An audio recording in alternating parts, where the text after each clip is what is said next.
en entrevue avec Roland Palmertz, qui nous rapporte plein de beaux trucs dans son dernier voyage ici au Québec. Il est venu nous voir, il nous a apporté des beaux tableaux, et on a pensé que ce serait peut-être une bonne idée de parler de lui un petit peu. Bonjour Roland, tout le monde te connaît bien. Tout le monde connaît ton œuvre, mais ne connaît pas nécessairement l'homme. Tu passes pas tant de temps que ça au Québec, les gens ne te connaissent pas tous. On s'est dit peut-être qu'on pourrait parler de toi un petit peu. Super. T'es né en Belgique, c'est ça? Né en Belgique, à Bruxelles. On est retourné maintenant à Bruxelles après avoir vécu 27 ans ici. Oh, t'as vécu 27 ans ici, ça, tu vois, je ne savais pas. Eh oui. Fait que, hein, ça fait... Ça ne nous rajeunit pas, c'est ça que tu Ça veux dire. rajeunit personne, je vais te dire honnêtement, là. Avant d'être artiste, tu étais parachutiste. Oui, donc j'ai fait l'école des beaux-arts à Bruxelles, deux écoles, l'Institut Saint-Luc et l'Académie des beaux-arts de Bruxelles. Et comme le service militaire était obligatoire à l'époque, au lieu de faire le service normal qui était un peu plus long pour devenir parachutiste, je me suis engagé. Et d'engagement en engagement, j'ai passé 8 années là-bas. Et juste après ces 8 années-là, j'ai émigré ici au Québec. C'était assez de sauter des avions, tu as décidé de sauter au Québec à la place. Sauter au Québec et sauter dans la peinture à temps plein, voilà. C'est en quelle année tu es arrivé au Québec? En 80. En 80. Puis tu as passé 27 ans. Le 4 juin 80, le jour du débarquement. Okay. En Normandie, à Montréal. C'est ça, le débarquement de Montréal. Tes influences comme artiste, tu dirais que c'est quoi au départ?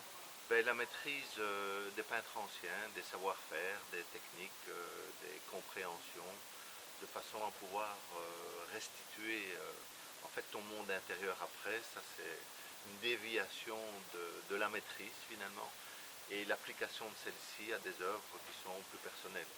Et finalement, je constate moi aussi, au départ tu peins, tu n'as pas un plan de match vraiment en tête, sauf ce que tu es prêt à faire, et c'est les autres qui te reconnaissent dans ton talent par exemple, dans une orientation. Mais au fil du temps, je remarque quand même bien que s'il y a des cycles, par exemple, on est beaucoup en voyage, donc les différentes villes qu'on va, on vient, on habite, les bruits, les couleurs, les tendances, j'essaye de ramener tout ça dans mes œuvres principalement urbaines, ou dans la qualité des paysages. Par exemple, on est au Québec, un pays très nature finalement, où on fait la protection de la nature aussi. Donc ce côté-là, on a eu notre chalet au bord d'un lac aussi. Donc toutes ces qualités de vie-là, j'essaie de les transporter avec bonheur à l'intérieur de paysages, mais qui sont tout à fait personnels. Ce ne sont pas des lieux particuliers, c'est des ambiances qui ressurgissent à l'intérieur de moi-même, que ce soit à Bruxelles, à New York, à Montréal ou ailleurs, qu'importe. Je travaille aussi le plus souvent sans photo, non plus sans référence, sans dessin, et c'est vraiment la maîtrise des éléments qui me permet de créer, développer un univers qui peut être m'est propre. Oui. Qui est essentiellement, tu te ressources à ce que tu vis tout le temps pour faire tes tableaux. C'est essentiellement, tu utilises ta technique pour réussir à mieux verbaliser et plastiquement, j'entends, ce que tu fais comme réflexion. C'est bien ça. Ça fait longtemps que tu es peintre, maintenant. Ça fait quand même plusieurs années. Ben, à temps plein, de façon professionnelle, ça fait plus de 45 ans. Pourquoi tu continues? Alors je continue parce que j'adore ça, qu'il y ait une liberté et un prix à payer au fait d'être autonome dans la peinture, dans son expression personnelle. Ça occasionne beaucoup de liberté, beaucoup de contraintes, mais c'est passionnant. Et la traduction, alors je remarque qu'on a le privilège de voir parfois un peu plus que les autres, que le commun de mortels, qu'on a la possibilité de pouvoir interpréter un univers qui nous est propre dans notre vie. Et ce partage-là privilégié avec les amis, les amateurs, les collectionneurs, font en sorte qu'on ait une belle relation ensemble qui permet de pouvoir développer un univers particulier, ce qu'en fait chaque artiste. Alors pourquoi continuer? Parce que c'est passionnant. Parce que tant que tu es en santé, continue à faire ce que tu sais probablement le mieux faire, et c'est ce qui nous amène à continuer. Si tu avais regardé tout au long de ta carrière, qu'est-ce qui te rend le plus fier de ce que tu as fait?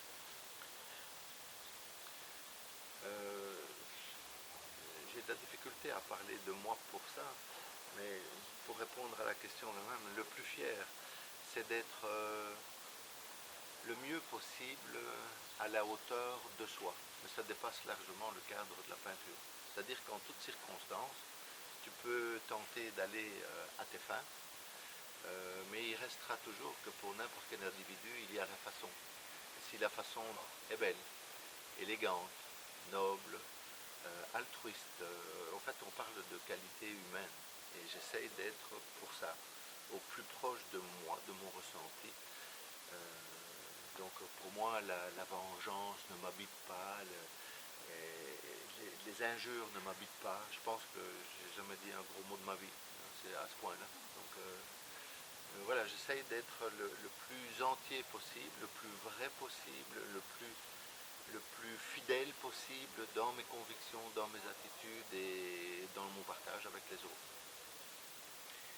On va retomber dans quelque chose d'un petit peu plus technique. Tu es reconnu, surtout en Europe, tu es reconnu comme un pastelliste, un maître pastelliste.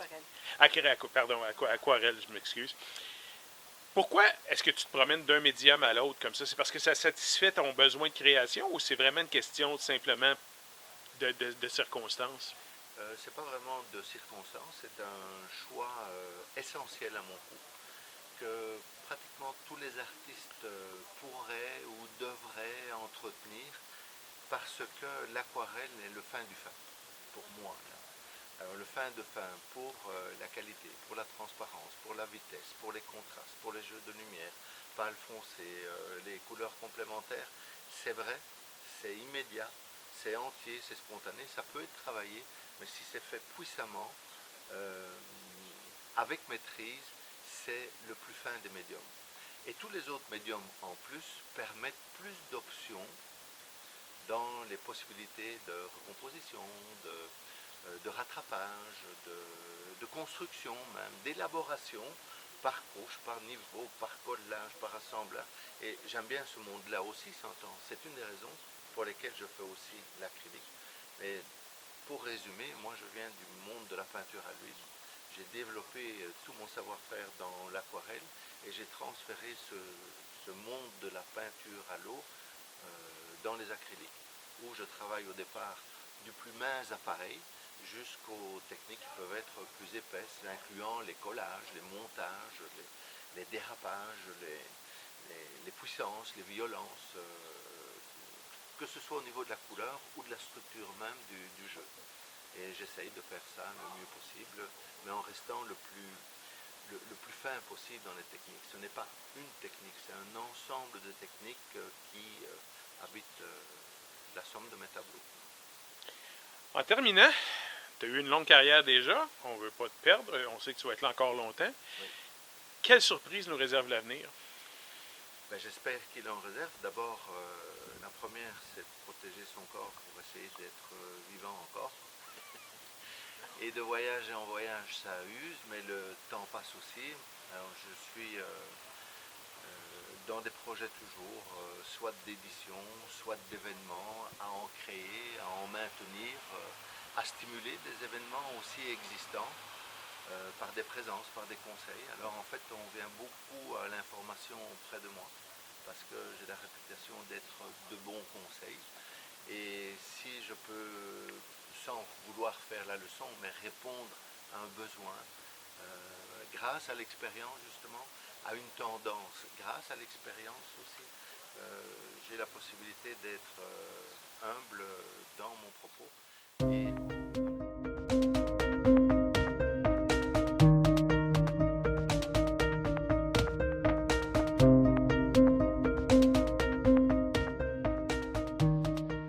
On se demandait aussi si tu avais des conseils pour les jeunes artistes qui commencent. Ben justement, c'est les conseils et on sort d'événements, plusieurs événements au Québec maintenant, récemment, et on voit vraiment qu'il y a une nouvelle génération très forte, très puissante, qui manie très bien tous les outils informatiques, le net, Facebook, tous les réseaux sociaux, sont très actifs, très présents, ont développé un public qui leur est propre, qui est de cette génération-là.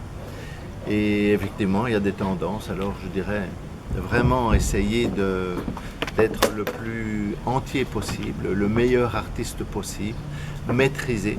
Et juste une parenthèse, pour moi personnellement, ce que je vois poindre comme nouveaux artistes est une grande différence avec nos générations. C'est-à-dire que notre génération, on faisait par exemple 100 tableaux et on extrayait de centaines de tableaux, deux tableaux qui s'en allaient en multiples graphiques, par exemple, affiches, cartes et tout ça. Et maintenant, on voit des artistes qui vont dans les galeries où on vend des posters et qui copient en tant qu'artiste la tendance poster. Le phénomène se renverse complètement. Et il y a un nouveau public qui, au lieu de payer 100 $ pour un genre d'affiche, vont payer 1000 $ pour quelque chose d'original qui ressemble à une affiche. Oui, je comprends. C'est à n'y rien comprendre un petit peu, mais les faits sont là. Et ces artistes-là ont, pour le moment, un succès extraordinaire. Et je leur conseillerais d'augmenter au maximum leur qualité, leur maîtrise technique et autres. Ça prend du temps, du bagage, et de le transférer dans les réseaux sociaux. Et donc ça fait une grande différence entre ceux qui font bien, mais qui sont peu ou pas forts sur les réseaux, et qu'on a tendance à vouloir oublier, si on veut, sauf dans l'une ou l'autre très bonne galerie. Et ceux qui jouent des réseaux sociaux, qui contactent un paquet de monde et qui vendent directement sur les réseaux. Donc c'est deux poids, deux mesures.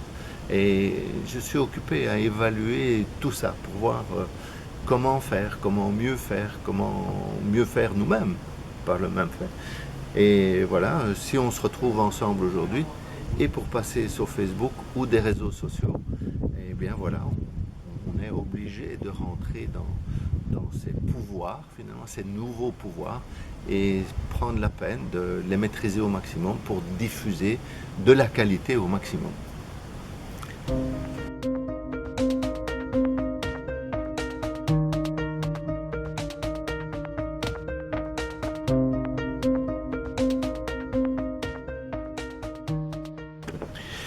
Roland, tu nous parlais plus tôt du record Guinness que tu as établi il y a une couple d'années. Oui. Je me demandais si tu venais nous en parler un petit peu plus. Oui, ce record n'était pas une idée de record en soi, ce n'était pas une volonté expresse, sauf qu'un soir, une nuit, vers 57 ans, je me suis demandé et posé la question, qu'est-ce que j'allais faire pour mes 60 ? Et dans les questions précédentes que tu m'as posées, à savoir est-ce que j'avais des événements, est-ce que j'avais un projet de continuité, oui, donc j'ai pensé à 57 faire un leg aux artistes, aux galeries d'une promotion artistique finalement, qui est le fruit d'un travail de 50 ans. Et donc de 50 ans de peinture, de 45 ans de carrière, et je me disais, tiens, qu'est-ce que je pourrais bien faire? Et là, comme je suis un petit dormeur, j'ai eu l'idée, partagée avec mon épouse, qu'il serait peut-être intéressant de penser à pouvoir réunir des amis, créer un événement, pas simplement un barbecue, de bière, etc., où les présences seraient limitées, mais créer un événement important qui serait artistique et qui aurait une valeur importante sur la façon, le partage, la méthode, les outils, le comment, le pourquoi. Et j'ai eu l'occasion de faire 60 heures de peinture. Ça représente quand même un travail considérable de 3 jours et 2 nuits de travail non-stop où, à l'heure, je sortais un tableau d'1 mètre. Donc entendez 40 pouces là. Donc un tableau de 30-40 chaque heure. Alors c'est pas pour montrer qu'on fait ça tous les jours, mais que inscrit dans un événement, il y a possibilité humaine finalement. Alors qu'on te dit que tu roules en véhicule, maximum 2 heures, tu dois te tasser sur le côté, prendre une demi-heure de repos. Tu es à l'école, après 2 heures, il faut absolument sortir, faire une récréation. Pas de récréation, 3 jours, 2 nuits, c'est possible. Après, il y a la façon. Et quand on voit la qualité des tableaux qui sont sortis pendant 60 heures, il y a une qualité formidable au bout de l'ensemble qui fait qu'on a été entre guillemets béni pendant ces 3 jours et 2 nuits de travail intensif. Où moi je peignais et il y avait une équipe au moins de 15 personnes autour de moi, jour et nuit, pour leur entrée. Et en fait, l'éloge qu'on a reçu de chacun a été la plus importante par le Guinness des records, qui m'a reconnu comme tout à fait extraordinaire dans la performance, qu'artistique, il y en a très peu. Mais au niveau de la façon, de l'organisation de l'épreuve, même dans les sports à risque et les sports intensifs, finalement, les gens font leur journée et puis s'arrêtent et puis se ravitaillent et puis boivent et puis mangent et puis dorment et puis repartent s'ils ont à repartir. Mais là, c'est 3 jours et 2 nuits non-stop. Impressionnant. Impressionnant. Ben écoute, ça nous a vraiment fait plaisir de te parler aujourd'hui. On te souhaite un bon retour en Belgique dans pas longtemps. Puis on espère te revoir bientôt. Merci beaucoup les amis et à bientôt.